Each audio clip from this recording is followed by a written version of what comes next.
Seguimos en este espacio, El Poder de la Tarde. Recordarte que puedes seguir nuestras redes sociales en Instagram, @El Poder de la Tarde, y nuestro canal de YouTube, y todos los programas, @El Poder de la Tarde. Ya tenemos nuestro primer invitado en el set, ¿aquel? Así es, se encuentra ya con nosotros el señor Tony Mesa. Él es parte de la comisión técnica, tanto de Centro Caribe Sport como de Panama Sports, y también ha sido pues parte de la dirigencia de muchas federaciones aquí en la República Dominicana. Un placer tenerlo por acá el día de hoy. El placer es mío. Bienvenido al Poder de la Tarde. Muy bien, y está rodeado de belleza, mucho mejor todavía. Ya usted había venido anteriormente, creo que cuando estábamos hablando de los Juegos Olímpicos de Tokio. Precisamente cuando los Juegos Olímpicos estábamos aquí. Hablando un poco de deporte, ya comienza el año escolar. En las escuelas se estaba implementando, se estaba pensando una tanda extendida donde se le diera algún tipo de deporte a los niños. ¿Qué usted piensa sobre ese proyecto? Porque es cierto que hay muchas ligas municipales en este momento, que la gente puede llevar a sus hijos a las ligas municipales si es que se quieren dedicar a algún deporte cuando sean mayores. Pero muchas de esas ligas municipales es en horario de colegio, a las 2 de la tarde, a las 3 de la tarde. Entonces sería bueno también como un tipo de proyecto que se incluya en las escuelas públicas. Que no hay, que no existe todavía. Hay parcialmente, porque ojalá se pueda concretizar este proceso, lo que garantizaría verdaderamente el deporte escolar en la República Dominicana. Que hasta el día de hoy lo que se está haciendo es deporte en edad escolar y que verdaderamente lo hacen las asociaciones.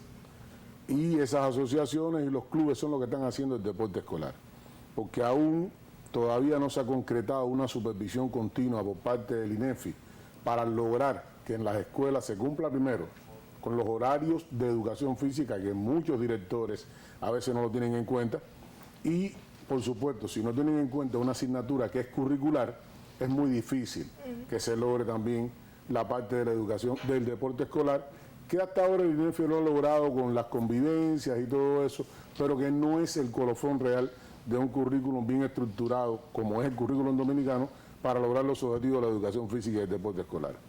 Mucho más ahora es necesario, porque la tanda extendida incrementa el número de horas de los niños sentados. Sí, así es. Una buena alimentación. Entonces, junto con esa alimentación, si no hay una forma en que ellos gasten su energía, en que desarrollen actividades físicas que le permiten su desarrollo integral, es muy difícil también que se logre una formación mucho más sana de nuestros niños. Por lo tanto, creo que sería una idea que verdaderamente concretizaría algo que se pensó y que no se ha podido lograr. ¿Por qué no se ha podido lograr? Exacto, se iba a decir, sobre todo las escuelas públicas, porque sabemos que hay muchos institutos que usted había hablado, muchos clubes, pero los padres tienen que pagar. En realidad, pero hay muchos niños en vulnerabilidad que están en escuelas públicas, que no van a colegio y necesitan que el deporte sea dado como una materia. En realidad, siendo realista, ¿no? Las escuelas públicas nuestras, en su mayoría, no cumplen con la estructura funcional para hacer ese tipo de procesos. Si tú analizas algo que me dijo en un posgrado, en una oportunidad, todavía estamos con escuelas con una construcción del siglo XVII. Ay, Dios mío. Las canchas no están habituadas.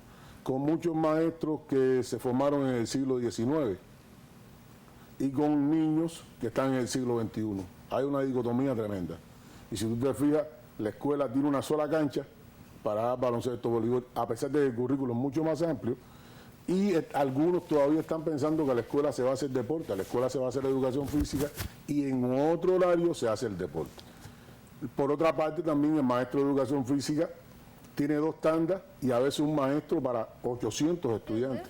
Y se cansa también, imagínate. No hay todavía una estructura que diga, vamos a tener el maestro de educación física para que dé la clase de educación física y un entrenador o un instructor de deporte para desarrollar el deporte en otro horario que puede ser los llamados círculos de estudio o horarios extras que le permitirían al niño hacer otro tipo de actividad, ya sea que quiere dedicarse al deporte, que quiere dedicarse al arte, que quiere dedicarse a mecánica, otras cosas, lo que quieran hacer. Usted es como un técnico.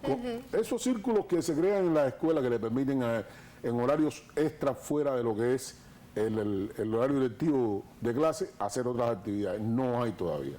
¿Quién tuvo una visión de eso? Y eso hay que reconocerlo, porque eso, la historia la escriben los hombres y generalmente los ganadores, ¿no? Pero ¿quién tuvo una visión muy real de eso y que no se le ha dado el seguimiento necesario? Jaime David Fernández Mirabal.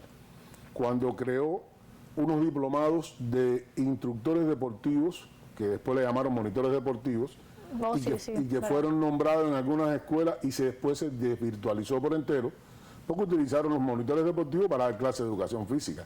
Y no tienen la formación pedagógica para dar clases de educación física, porque ellos le dieron formación pedagógica para entrenar el deporte de su especialidad. Y que muchas veces la gente confunde la clase de educación física con deporte cuando son dos cosas diferentes. Ojalá podamos lograr eso. Creo que las autoridades del INEFI quieren esa visión, pero no han logrado concretar la acción. Muchas veces en los juegos escolares que hace INEFI se capta algún talento, que son los futuros deportistas que nos representan, pero muchas veces hay niños de bajos recursos que los padres no tienen esa cantidad suficiente para darle un entrenamiento específico en el deporte que quieran. Seguir. Entonces es más difícil la captación de talento, diría yo. Ahora mismo se está llevando a cabo un proceso de investigación para el proceso de captación de talento, y creo que con esto hay que reconocer el trabajo que está haciendo el IFODOSO, el Instituto Superior de Formación Docente Salomé Ureña, específicamente el recinto Eugenio María de Hostos, donde se ha creado un grupo de investigación para hacer ese proceso de captación de talentos, que realmente muy pocas federaciones lo tienen bien estructurados. Lo tiene estructurado voleibol, por un proceso de un sistema de selección intensiva que tiene. Lo tiene estructurado ahora el baloncesto, que le está dando un buen seguimiento. Y no se puede negar que uno que siempre está estructurado por diferentes formas es el béisbol, por todo Sí, claro. lo que refiere el béisbol para la República Dominicana. Pero ese proceso ha sido bastante lento y generalmente la mayoría de los talentos no son formados en las escuelas. No. Son formados por las asociaciones deportivas Por los de las clubes. diferentes provincias y los clubes fundamentalmente. ¿Y qué tiene que tener un talento para ser captado? Depende, Las condiciones físicas. Depende del deporte, porque a veces la gente se cierra en el talento físico, llamado en los libros talento atlético, pero se olvida del talento deportivo. Te encuentras gente que tiene un excelente talento físico, pero no logran despegar en el deporte, porque le falta un componente fundamental en cualquier deporte, la parte psicológica. Y uno de los más altos importante. estándares de selección está en la parte psicológica. Ya la selección de talento no se refiere solamente a cómo físicamente es un individuo, sino su comportamiento, su reacción ante diferentes situaciones de estrés y una serie de habilidades de desarrollo deportivo que pueda tener. Por eso te encuentras muchos fracasos, porque se capta el talento en función del físico y posiblemente la orientación profesional o vocacional de ese niño no es para ese deporte, es para otro. ¿Y cuenta el INEFI cuenta con esos psicólogos que puedan Bueno, yo no para soy los del niños? INEFI, yo no soy del INEFI, no. Pero aquí hay un instituto que pueda ayudar a los niños. No, en creo ese que sí, sentido. el Instituto Nacional de Educación Física, dentro de sus funciones se encuentra eso. Es una lástima que la dicotomía de funciones que hay y el cúmulo de funciones se crea un cruce tremendo, porque el INEFI tiene una función, pero currículum también tiene una función, y el Ministerio de Deporte también tiene una función parecida, entonces chocan intereses. Y se crea una situación bastante incómoda, que eso debería revisarse en el Y futuro. debería de ponerse de acuerdo, porque si Debería todos, revisarse en el trabajaran, futuro. si todos trabajaran de la mano, el deporte sería más efectivo en República Dominicana. Claro. Y los psicólogos pues también apoyaría esa Ahí parte. hay un déficit muy grande. Hay muchos psicólogos clínicos, pero hay pocos psicólogos deportivos. Sí, sí. Recientemente la fuerza laboral de la parte deportiva en la parte de la psicología es muy pobre, en el sentido de que como no hay una gran remuneración, se está perdiendo esa posibilidad. Sin embargo, ya cuando tú vas a países con nivel de desarrollo deportivo, se preocupan más Es muy por tener un psicólogo deportivo que por tener un médico. Así Sí, es. claro, Porque la porque medicina está siempre al alcance de todos, pero el psicólogo deportivo es muy escaso. Y ojalá aquí empiecen a pensar así, porque si no, estaríamos logrando el desarrollo que hemos logrado, que es bastante visible, pero mantenerlo es mucho más difícil. No, hay muchos deportistas de alto nivel que quizás no logran dar ese paso y es más por el tema psicológico. Pero ya yo creo que se le está dando un poco más la Sí, sí, sí. importancia, por lo menos en los atletas de alto rendimiento ahora en la República Dominicana, ellos lo tienen muy presente, Pero tenemos lo que seguir mencionan, mejorando. Claro, claro. Tenemos que seguir mejorando porque los mismos atletas hacen mucha mención de eso. Sí, sí. En el tiempo que estuve en la dirección técnica del Comité Olímpico le hice mucho hincapié a ese proceso, y cuando estuve en el ministerio también. De hecho, creamos una tríada que no sé si se mantiene porque no le he dado seguimiento a eso, que tenía un médico, un terapeuta y un psicólogo deportivo para atender un grupo de deporte. Y hay una experiencia que para mí fue muy importante. La primera medalla de Yamilé Peña en los Juegos Panamericanos, yo diría que un altísimo por ciento fue el logro de una tríada. Su entrenador, la psicóloga deportiva que estuvo al frente de ella, Elsa, Que tuvo de la mano, claro. estuvo ahí constantemente con ella y que a veces no se le da el realce que necesita, y también el fisioterapeuta que pudo también ayudar en ese proceso. Eso fue un logro porque Yamilé es una atleta, una superatleta, pero le faltaba esa parte psicológica para poder concentrarse y lograr lo que ha logrado en los últimos años. Sí, pero yo entiendo que también, aparte de que se le diera el trato psicológico a los atletas de alto rendimiento, deberíamos de comenzarlo por las escuelas, Excelente. por los niños. Me acaba porque, de sorprender. Sí, porque los niños cuando van creciendo vienen con secuelas.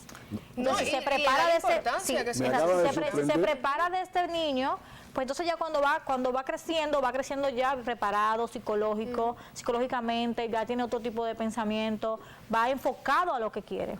Mira, te digo, me acaba de sorprender, no Gracias. es subestimándote, es por el hecho de la visión tan clara que tú tienes, aunque no sé si estás vinculada al deporte, pero No. tiene una visión bien clara. Si no hay una base, Es que veo el déficit que hay en mi país. si no hay una base bien estructurada, vamos hacia atrás siempre. Exacto. Fíjate que el gran atleta, cuando no tiene una buena base de formación, cuando está en cansancio o en estrés, regresa de nuevo a lo que aprendió. Exactamente. Hay que crear esa estructura. No, y sobre todo cuando llegan a ganar grandes dinero, llegan a cierta posición, pues entonces pierden muchas cosas porque no están preparados psicológicamente Así para es. recibir todo lo que reciben. Los ejemplos son muchos Están ahí. en el Sí. país. Ahí están los ejemplos. Los ejemplos son muchos y que inclusive hasta las academias de grandes ligas le están dando mucha importancia a la presencia del psicólogo deportivo y esa estructura, porque donde quiera aparece un nutriólogo y Exactamente. te dice come Pero no esto, es lo mismo, come lo claro. otro. Donde quiera aparece un supuesto preparador físico y te empieza a inyectar cositas. Por eso protestamos de que nuestros atletas se están dopando, sobre todo en el béisbol. Pero eso fue lo que nos enseñaron. Esa fue la estructura que le fueron formando A y doparse. que es lógico. Muchas veces no lo hace como en el sentido de crear una falsa imagen, sino por lograr resultados. No, y sobre todo rendimiento, el Y el cansancio. rendimiento fundamentalmente. Mira, hablando de la importancia del psicólogo, como tú dijiste, si se implementa en las escuelas, se le da la importancia que se necesita a lo largo de su carrera. Hace unos días estaba entrevistando a Zacarías Bonat y con la medalla de Tokio, él me estaba comentando y le daba igual de importancia al preparador físico y a su psicólogo, que siempre estuvieron con él. Incluso el mismo día de competencia, él tenía que rebajar unos kilos, no sabía cómo hacerlo y eso le podía afectar ya cuando él se subiera a la Afecta tarima. mucho. Y la gente no lo sabe, ese es el Mira, problema. el deportista tiene tres momentos importantes. Uno que es pre-arranque, uno que es arranque y post-arranque. El de mantenimiento. El Es final, decir, el último. En el arranque, el pre-arranque, se manifiestan muchas cosas y los entrenadores a veces tienen que empezar a diferenciar las características del deportista para saber qué hacer. Por ejemplo, cuando yo tuve la suerte de entrenar a Gravier Mercedes cuando estuve con la selección de taekwondo, si Gravier Mercedes al entrar al tatami no saltaba y giraba las caderas en el aire, para mí estaba mal. Porque esa era una manifestación del prearranque de él, en ese caso un prearranque combativo, que es como se le llama en la psicología. En el caso de la selección de karate, por ejemplo, si Ana Villanueva, por poner una atleta que para mí es excepcional, al entrar al tatami no daba un paso atrás con el pie izquierdo, no estaba lista para competir. O en el judo, Juan Carlos Jacinto, uno de los atletas de mayor nivel que he conocido, si no entraba en el primer combate por encima de las 160 pulsaciones, su primer combate era malo. Precisamente porque ahí influye la parte psicológica. Y eso es algo que tiene que desarrollarse en el proceso. Sin embargo, todavía, tanto el Comité Olímpico como el Ministerio tiene que seguir trabajando por la situación de los psicólogos. No es posible que una delegación viaje con un grupo de oficiales y un solo psicólogo para todo el mundo. Para toda No, la no puede. El delegación. psicólogo también se cansa. No, un solo psicólogo para todo el mundo. Nosotros hicimos un experimento muy bien estructurado, que en eso hay que darle reconocimiento a un grupo grande, dentro del que hay que destacar el doctor Milton Pinedo, que trajimos en un proceso para los Juegos Panamericanos de Lima y los Juegos Centroamericanos de Barranquilla, a una psicóloga que hizo unas pruebas, dio unos resultados, se hizo un informe y se le entregó a cada psicólogo el resultado para poder trabajar con los atletas en base a los resultados que ella tenía. Te decía cuál tenía actitud para la competencia inicial, cuál necesitaba un nivel de motivación y todo eso. Pero es un proceso que lleva una inversión y que lamentablemente todavía hay que seguir trabajando para mejorar. No, y es un dinero que también hay que sacarlo, un presupuesto que quizá no cuentan con ello. También los atletas, sí. Pero tiene una tasa de retorno muy buena. Sí, sí, pero los atletas, como bien decía usted, tienen muchas emociones encontradas. Claro. Y de repente van a competir y por el momento que le está pasando alguna situación, si no lo saben manejar, pues pueden perder una competencia. Claro. Claro. Pero si hay un psicólogo que está con él de la mano trabajando, pues lo que le afecte emocionalmente, pues no le va a afectar en su trabajo, que es su carrera, o lo que vaya a hacer en ese momento, algún deporte. Hay una anécdota interesante que cuando Zacarías estaba en los Juegos Olímpicos, él sintió una molestia en la rodilla. Y él se comunicó rápidamente con uno de los fisioterapeutas, con Marvin Zamora. Marvin Zamora me lo dijo y yo llamé a su psicóloga, que es Damaris Vicente. Y se entabló una comunicación con ella que indiscutiblemente lo hizo cambiar su visión, porque es normal, en ese momento, unos Juegos Olímpicos son unos Juegos Olímpicos, es lo máximo del deporte. Claro. Y salen todas esas emociones encontradas. Que y se pone nervioso también, sí, sobre todo. Sí, y también hablando un poco, que tenemos muchos de nuestros televidentes de la tercera edad, hablando un poco del deporte, ¿qué tipo de deporte usted les recomienda a la gente, pero para una vida más saludable, en sus casas? Yo diría que más que deporte, actividad física, porque en tu casa tú puedes hacer algunos deportes, hasta con los juegos de Nintendo se pueden hacer, con los juegos virtuales se pueden hacer actividad física continua. Pero creo que el yoga es uno de los que hace yoga. Recomendaron hacer yoga, no lo he hecho. Yoga relaja mucho, pero también te ayuda con mucha actividad. De hecho, esto que voy a decir no quiero que se vea como mal sentido. Hay un ejercicio en el yoga que se le llama el Viparita Garamo, que crea un efecto de masaje sobre la gónada, en el caso del hombre, y que los efectos positivos son muy buenos. Y no tienen que estar tomando Viagra para afectarse la vista. El yoga, el pilates. ¿Es verdad que el yoga rebaja? Sí, porque tú... Y te ayuda en flexibilidad también. Además que te ayuda con la flexibilidad, tú estás haciendo un trabajo físico. Pero me dijeron que tú pierdes peso. Claro. Sobre todo una cosa, la gente tiene una confusión muy grande con el lío del peso y la talla. Las mujeres deben concentrarse más que en el peso, deben concentrarse más en las tallas. Porque normalmente si tú comienzas a hacer actividad física y ganes masa muscular, obviamente vas a pesar. La masa muscular pesa más que la grasa. Ese es mi problema. Sí. Tengo que pesar. Y entonces se preocupan por eso, deben preocuparse más por lo... Pero sobre todo porque tengo un buen funcionamiento desde el punto de vista del sistema orgánico. Te decía también el pilates, el kickboxing, el remo inclusive hasta con bandas de goma tú puedes hacer una acción parecida. Los ejercicios de los que hacen deportes de combate pueden también trabajar, el taekwondo, tú solo en el aire puedes estar haciendo movimientos determinados, pero ya en una tercera edad, sobre todo, ejercicios aeróbicos, de carácter aeróbico y ejercicios de flexibilidad que no lleguen a tanta tensión muscular. Porque el aumento de la tensión muscular, sobre todo ejercicios que sean isométricos, tienden a aumentar la tensión arterial y eso es peligroso para cualquier persona. Disculpe, maestro, más coloquial o isométrico. Isométricos, por ejemplo, tú no has visto ejercicios que es mantener una postura. Ok, sí. Por ejemplo, empujar la pared y hacer tensión. Eso crea un nivel de tensión muy alto en los músculos. Y el músculo que hace presionar el vaso sanguíneo, y al presionar el vaso sanguíneo aumenta la tensión arterial. Las personas de la tercera edad, cuando hacen ejercicio bajando la cabeza, de flexión profunda, por ejemplo, cuando suben se produce una reacción ortostática de mareo que le pasa a cualquiera persona de pararse rápido. Entonces deben evitar ese tipo de ejercicios, fundamentalmente hacer ejercicios de mucha movilización articular que le permita mejorar también en este caso toda la movilización de sus articulaciones y gracias a la tenemos imágenes. ¿Y cuántas veces al día, cuántos días a la semana se debe de hacer ese tipo de ejercicio? Lo recomendable si tú lo puedes hacer todos los días mejor. ¿Diario? Sí. Ay, lo que Dios tú mío. tienes que tener en cuenta algo que debe haber una compensación entre ejercicios. Uno de los errores que más se cometen en la actividad física es repetir el mismo ejercicio todos los días. O sea, una gente que camine diario, porque hay gente que camina, mayormente las personas de edad, van al parque y caminan diario, al aire libre, entonces pero lo más lo hacen recomendable diario. es intercalar. Un día Si yo camino un día suave, al otro día camino en intervalos rápidos, porque eso me crea un efecto de supercompensación para el trabajo aeróbico anterior y un efecto de supercompensación o de descanso activo para el otro trabajo que es más intensivo. porque en este caso hay una heterocronomía, vamos a hablarlo en coloquial, hay una resistencia. separación de funcional de trabajo. Por ejemplo, si tú trabajas ejercicios de velocidad o de fuerza, aunque sean de carácter aeróbico, tú trabajas con sustratos que son diferentes a cuando tú trabajas ejercicios de larga duración. Y se crea un efecto de compensación orgánica que es muy bueno para el organismo. El corazón necesita latir rápido y latir lento también. Ese cambio. Y esos cambios son necesarios para mejorar la capacidad orgánica.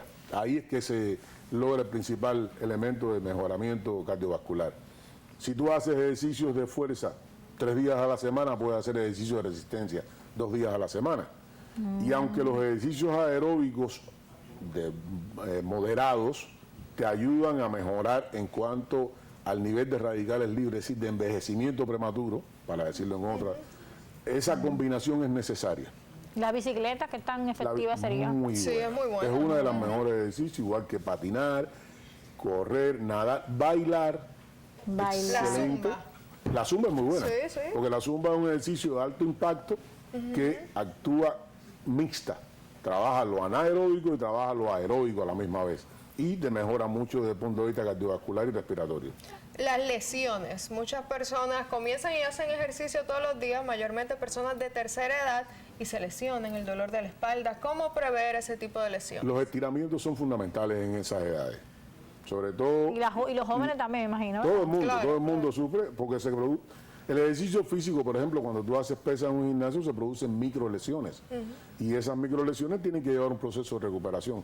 La primera fase de recuperación, que se le dice en el deporte, el enfriamiento, la vuelta a la calma, lleva un proceso de estiramiento para reagrupar de nuevo las fibras musculares.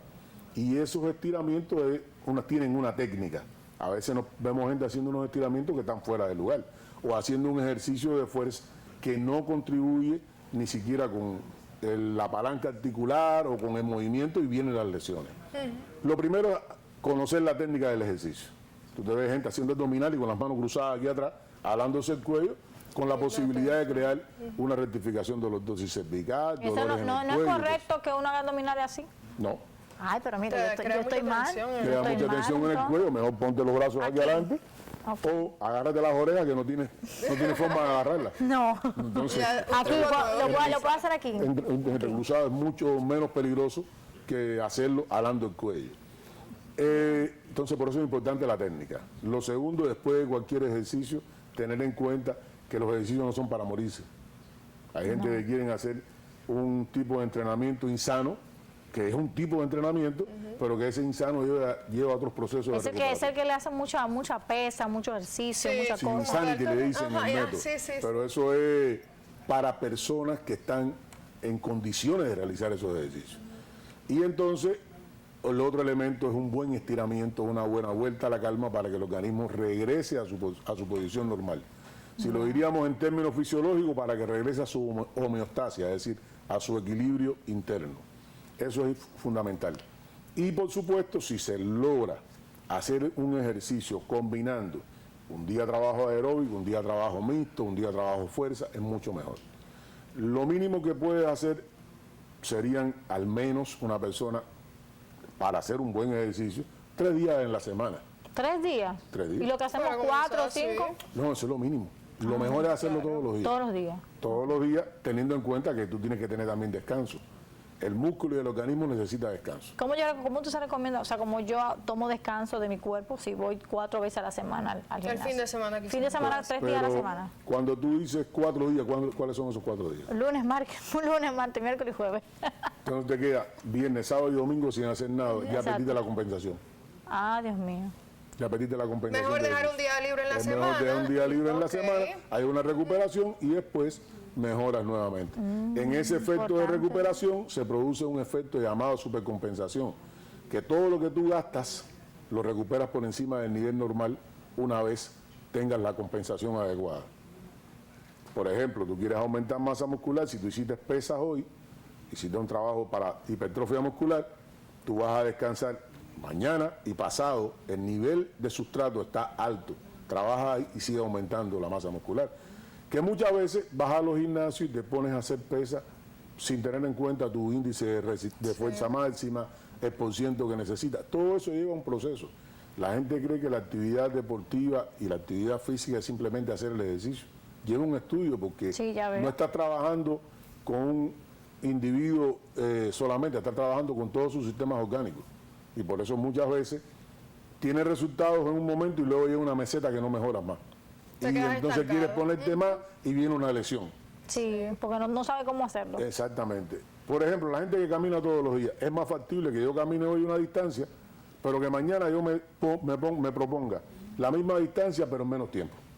Ya aumentaste Ok. la velocidad Sí, sí, claro. y ya cambiaste el ejercicio. Entonces, todo ese tipo de combinación se puede hacer. Yo tengo Ahora, una- perdón que te interrumpa, Yulisa, ahora está muy de moda lo que es correr maratones. Y vemos muchas personas que quizás no han corrido en toda su vida y comienzan y ya a los pocos meses lo vemos corriendo un maratón de 42. Entonces, ¿es saludable eso o No, no?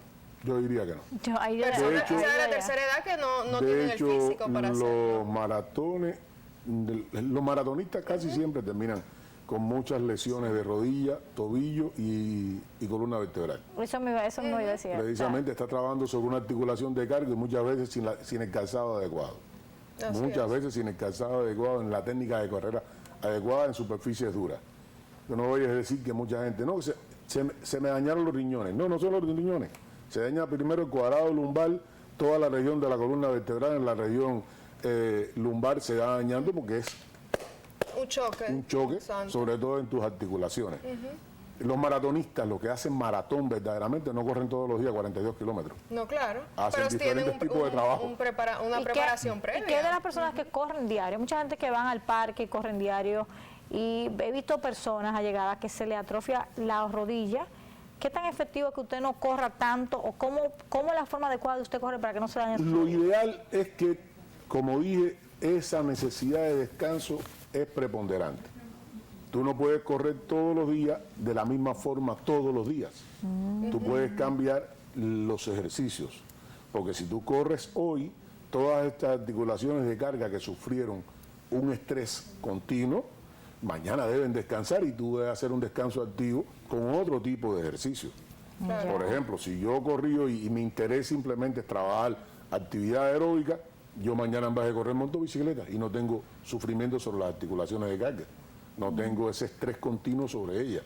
Y puedes ir combinando diferentes acciones. Puedo caminar al otro día, Puedes Quizás caminar, pesas un quizás día. pesas un día. puedo hacer pesa un día para fortalecer esas estructuras musculares que soportan, porque fundamentalmente la rodilla. La rodilla tiene todo el peso de la parte superior, más del 70% del peso, caen sobre la rodilla. Sí. Y un 98% cae sobre los tobillos. Entonces, todas esas articulaciones van sufriendo continuamente. Y si tú no tienes una buena fuerza, sobre todo en los músculos extensores de las piernas y los flexores, digamos, cuádriceps, hamstring, aductores, abductores, tensor de la fascia larga, todo lo que forma los músculos del muslo, por decirlo en un lenguaje más sencillo, por supuesto, no van a tirar hacia arriba del hueso fémur y va a estar chocando continuamente contra la articulación. Y hay cráneo. Todo eso lleva un proceso. ¿Qué tan eficiente es tomar colágeno diario? Que también es algo que he visto mucho en internet últimamente. Todo está con correspondencia con el nivel de alimentación que tú tengas y el nivel de producción. Siempre nos van a pedir, siempre las casas comerciales te van a dar mucha idea de consumir una serie de complementos nutricionales, pero todo está en dependencia de tu nivel de producción interna, pero también de tu nivel de consumo en la Ok. alimentación. Generalmente una de las cosas que más ocurre en el país es que los niños y jóvenes, tú ves a los padres, ay, tengo que darle vitaminas, ay, tengo que darle proteína, pero tú le estás dando una alimentación adecuada, ¿para qué le estás dando más cosas que no la van a necesitar? ¿Qué hace eso? Se convierte precisamente, se procesa liponeogénesis, porque no se usó y se forma grasa, se Ok. acumula tejido de grasa. Entonces todo eso hay que tenerlo en cuenta. Ahora, tú entras en una edad ¿A donde partir de qué edad disminuye. se puede comenzar a consumir colágeno? Todo depende, porque no todo el mundo, eso es un poquito heterogéneo, no puedo decir que es una cosa homogénea. Generalmente dicen que las mujeres empiezan a perder colágeno primero que los hombres, otros estudios dicen lo contrario. Todo depende porque hay factores genéticos. Lo ideal es que ya después de los 40 años tu metabolismo empieza a sufrir variaciones. Como es lógico, disminuye la velocidad de tu metabolismo, todo el proceso de anabólisis Se pone tuyo lento. se pone lento y es lógico que tú tengas que ayudarte con algunos complementos nutricionales. Ya a partir de los 40 años tú puedes tener en cuenta eso, pero debes ver siempre a un especialista que te diga qué cantidad. Porque si nos guiamos por lo que dicen todas las casas comerciales, vamos a estar tomando demasiadas cosas que muchas veces no tienen un efecto tan positivo o un efecto primario positivo, porque a la larga puede convertirse en un efecto secundario negativo. Así es. ¿Qué tanto afectó más o menos la pandemia con el entrenamiento físico de las personas? Porque teníamos una vida muy sedentaria durante casi 2 años y ahora volver a la realidad, quizás las personas no se sienten igual haciendo ejercicio. Afectó mucho, porque cambió, afectó mucho por una parte, pero abrió los ojos por otra. Yo creo que a veces yo aprendí en mi vida siempre algo, a todo lo malo hay que buscarle algo bueno. Me acuerdo que una vez estábamos en una reunión de la universidad y alguien dijo, bueno, y ahora, digo, esto es una oportunidad de que República Dominicana se abra al mundo con la educación virtual, pero una buena educación, una buena educación virtual. Y creo que hay que aprovecharla porque eso aumenta la cobertura. Hay gente que no tiene la posibilidad de tener el pasaje para ir todos los días a la universidad y que pueden hacerlo por esa vía y otras cosas más. Pero también cambió la visión de muchos y descubrió muchas debilidades. La primera es que no estábamos preparados. La segunda es que abrió los ojos a muchas autoridades de que la importancia que tiene la actividad física para el niño en formación como para el adulto en su desarrollo como tal.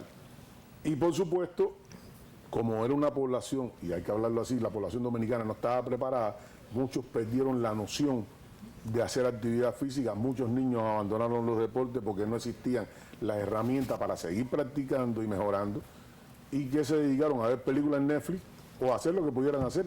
Sin embargo, claro, no había una serie de materiales que pudieran instruirlos a cómo hacer actividad física y mejorar su condición. En su casa, desde su casa. Entonces salieron nuevas enfermedades, sobre todo las que más afectó fue la parte psicológica y la parte metabólica, que le debe servir a las autoridades que toman decisiones como una nueva oportunidad para cambiar las formas en que actúan en este tipo de casos. Sobre todo se está trabajando mucho con lo que es la salud mental en estos tiempos. Exactamente. Ya que muchas personas lo necesitan y lo hemos visto, los libros están ahí. Ahí está. Ahí. No, y volviendo al mismo tema anterior, la importancia de la salud mental tanto en los deportistas como en una persona normal, cualquiera. Es determinante, favorablemente somos seres sociales y si no hay salud mental es muy difícil convivir. Por eso una de las cosas positivas que tiene el currículum dominicano en la actualidad es esas 3 dimensiones. El niño tiene que saber hacer, pero sobre todo tiene que saber convivir. Eso es una de las cosas fundamentales. Un placer, señor Tony Mesa, por acompañarnos otra vez más aquí en El Poder de la Tarde. El placer es mío. Este espacio es suyo, es de Mejía, pero es suyo y puede venir cuando quiera. Mejía era amigo mío. Era. Ahora es familia. Claro. Nosotros vamos a una pausa, pero cuando regresemos seguimos con más contenido de aquí del Poder de la Tarde. Recuerden seguirnos en nuestras redes sociales, @El Poder de la Tarde, tanto en Instagram como en YouTube. Nos vemos a una pausa comercial y volvemos con nuestro segundo invitado el día de hoy.